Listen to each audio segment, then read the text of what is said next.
দেখো তোমাদেরকে তো বলেছি যে আমার ওষুধ চলছে, আর যার কারণে আমার শরীরটা কিন্তু বেশ খারাপ মানে থাকছে কদিন ধরে। তো ইন্টারভিউ কিছুই দিলাম না, ছোট্ট একটা ব্লগ নিয়েই তোমাদের সাথে চলে এসেছি বলতে পারো।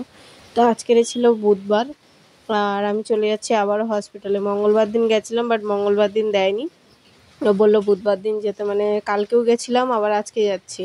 মানে মঙ্গলবার গেছি, আবার বুধবার যাচ্ছি, আর আজকের ফাইনালি দিয়েছে। আর অটোতে গেলে না আমার প্রচুর পরিমাণে কষ্ট হয়, আর স্কুটিতে বসতে পারি না। কারণ কি, কারণ অটোতে বসলে এই যে ঝাঁকুনিটা যখন ওই বেবি বাম্পের উপরে লাগে, তারপরে যখন এই যে উঠে দাঁড়ানো হয়, তখন যে কি কষ্ট হয় সে একমাত্র যে এই পরিস্থিতিতে আছে সেই বুঝতে পারবে, তা আদারওয়াইজ কেউ বুঝতে পারবে না। তো যাই হোক, আমরা হসপিটালে পৌঁছে গেছি, আর এখানটায় দেখো আমাকে কিন্তু যে ব্লাডের জন্য যে ওষুধটা দিচ্ছে সেটা কিন্তু অলরেডি দিয়েও দিয়েছে। আর আজকের কিছু ওই এমএলএ ফেমেলে এসেছিলো, যার জন্য কিন্তু কোনো অ্যাটেন্ডেন্স ভেতরে ছিল না, সবাইকে বাইরে বের করে দিয়েছিল। তো মাও বাইরে গিয়ে বসেছিল, তারপরে চলে গেছে। আর সবাইকে ফল দিয়েছে, দেয়নি শুধু আমাকে, কেন জানি না।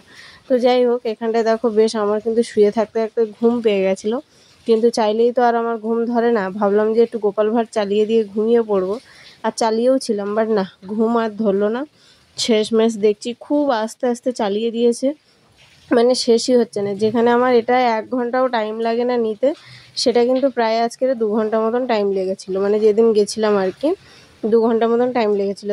তার মধ্যে 2বার এসে চেক করে গেছে, আর 2বারে একটু একটু করে বাড়িয়ে দিয়ে গেছে, তারপর লাস্টের দিকে ঠিকঠাক দিয়েছে। ঘরে খাওয়া দাওয়া হয়ে গেছে, এখন প্রায় 2টো বাজতে 2 মিনিট 4 মিনিট বাকি বেশি। আজকের তো পান্তা, তোমরা সবাই জানো আজকে রান্না পুজো, কালকে ছিল রান্না, আজকের পান্না। এসব আমাদের রাতবেলা রান্নাবান্না করে রাখা হয়েছিল, আমাদের যেহেতু পুজো নেই, আর আজকের গরম জিনিস খেতে নেই। ওই ঢ্যাঁড়স ভাজা, উচ্ছে ভাজা, বেগুনি, তারপর বেগুনের মতন করে উচ্ছে, পটল আলুর তরকারি, ডাল চচ্চড়ি, এসব করে খাওয়া হয়েছে। এসে খেয়ে নিয়েছি, এবার একটু ঘুমাবো। আর এই যে হসপিটাল থেকে এই যে দিয়েছে,